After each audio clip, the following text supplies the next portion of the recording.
Welcome to my channel Navbharat Today. Please do like, share and subscribe. Bharat మాతకి జై. జై శ్రీరామ్. అన్న, మోదీ గారు వచ్చిన 5 సంవత్సరాల్లోనూ మరి అది మంచికో చెడుకో, అది అబద్ధమో నిజమో దాని డీటెయిల్కి నేను బోదలుచుకోలేదు. కానీ మన ముస్లిం సోదరులకు అర్థమైపోయింది మోదీ గారు ముస్లిం వ్యతిరేకత. వాళ్ళ అజంప్షన్స్ కరెక్ట్ అని నేను అంటలే, కానీ నా ఇష్యూ ఒకటే అన్న. 75 సంవత్సరాలై స్వతంత్రం వచ్చినా కూడా మన హిందువులకు కాంగ్రెస్ హిందూ వ్యతిరేక అనే విషయం మీకు ఎందుకు అర్థం కావట్లేదన్నా?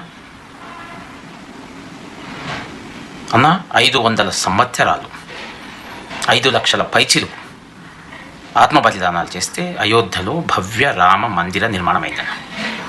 నిన్నగాక మొన్న ములాయం సింగ్ గవర్నమెంట్లో 1000 మంది కరసేవకుల్ని చంపి సరైన నదిలో పడేసిందన్న. శవాలన్నీ ఉబ్బి మన కరసేవకుల్లో కొంతమంది వాటిని దహన సంస్కారాలు చేసి వచ్చిందన్న. అటువంటి భవ్య రామ మందిర నిర్మాణం అయితే ఒక్క కాంగ్రెస్ సోదరుడు వచ్చిందన్న, అది ఇచ్చిపెట్టండి అన్న. మరి ఇఫ్తార్ విందుల పేరు మీద టోపీలు పెట్టుకొని మరి 1000 కోట్లు ఎందుకు ఖర్చు పెడుతుండే చెప్పండి. ఇఫ్తార్ విందులు అయితే మీ రంజాన్లలో మస్జిద్లకు పోయి ఆ పద్ధతి తెలియదు, పాడు తెలియదు, 2 చేతులు పెట్టుకొని మోకరిలా పడి ఏందన్నా మరి మన ఉత్సవాలకు, మన భవ్యరామ మందిరం నిర్మాణంలో రారు, ఇటువంటి ఉత్సవాలకు పోతుంటారు. మరి మీకు అర్థమవుతుందా అన్న?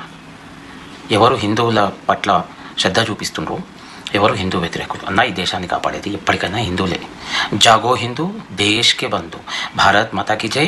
అబ్ की बार 400 पार, फिर एक बार मोदी सरकार.